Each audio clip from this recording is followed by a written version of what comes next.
So first, yeah, don't be mad at me for watching this foolishness.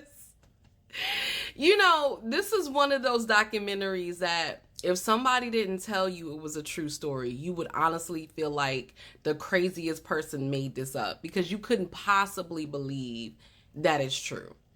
So I have to share the love when I see something just crazy. That's the only word I can. It's crazy. So you had a couple things to say, right?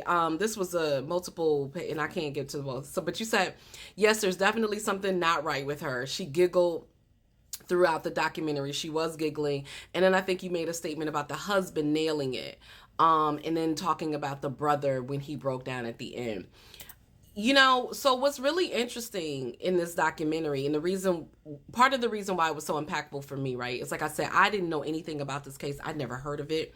The fact that it's based on a true story, the fact that you're dealing with a professional, all these ethics, it just on so many ways, right? It was interesting to me, but it was the fact that the way that the documentary presented itself is that she is an expert. She was college educated. She was a professor. She had worked with other people with developmental, disorders. She was an advocate, right?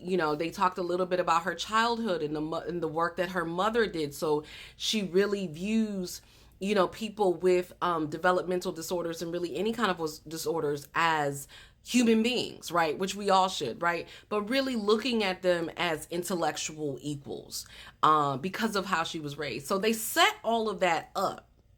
So when you're watching it in the beginning, you think that this woman is credible and she knows what she's talking about, and that she couldn't possibly, it doesn't even enter your mind that she's doing anything wrong because she's a credible person. White is right.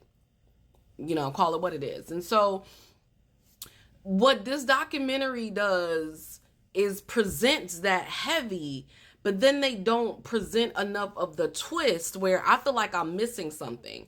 So all of a sudden at the end, the husband, did a statement that she's a pathological liar, that she's a narcissist, all of that. And I'm like, well, where's the evidence of that? Like, were there any other people that she encountered that was their experience? Because they had all this other evidence to the contrary, but they didn't give us any information about this side. They didn't talk about that aspect, because if she's a narcissist, right, and a pathological liar, that had to have shown up in her childhood. That had to have showed up in her earlier years.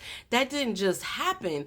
So, but there's no talk of any of that. So it's kind of like, as a viewer, you're left in your brain trying to figure out what's going on, because it's very one-sided. You got all this evidence over here that she's this good person, that she knows what she's doing, that she's amazing, that she's worked with all these people, that she's rainbow and sprinkles, and like this hippie chick who wants to save all the people, right? And so then when it turns out she crazy, you don't know what to do with that, because they didn't speak to that. Like, there's no evidence of that. Is the mama crazy too? Because the mama was over there justifying her actions and talking about, yeah, she does love the man. And what? Is the whole family crazy? What's really going on? I feel like there needs to be a part 2. There needs to be a sequel into her childhood, into her life, because you don't just turn up a pathological liar and a narcissist. There are breadcrumbs, and we didn't get to see those.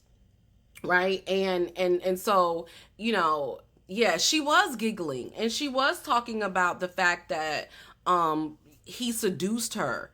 And I'm like, didn't the experts say he was wearing a diaper? How the hell you seduce a woman wearing a diaper? Y'all, I promise you, I'm going to tell you what this reminded me of. This is something that I learned very early on in psychology. And this is why I love studying human beings, human nature, psychology, understanding yourself so you can understand the world around you. One of the things I learned when you study the ego, right? And when I work with my clients, I talk a lot about the ego, because you really need to understand how your brain functions, how we think, how we process, how we see the world, right? One of the things that I've learned about ego is that human beings we have the ability to make sense out of anything, even if it don't make no sense whatsoever. Our egos have the ability to see the world the way we want to see the world, for our own safety, for our own security, right? For whatever that is, and to make sense out of nonsense. And this chick is amazing at making sense out of nonsense, because nothing that came out of her mouth made sense. And she sat there with a smile, grinning. Who shows up on a documentary, admitting what she admitted to and smiles about it, and to this day, years later, is still talking about she was in love with this man? We can make sense out of nonsense.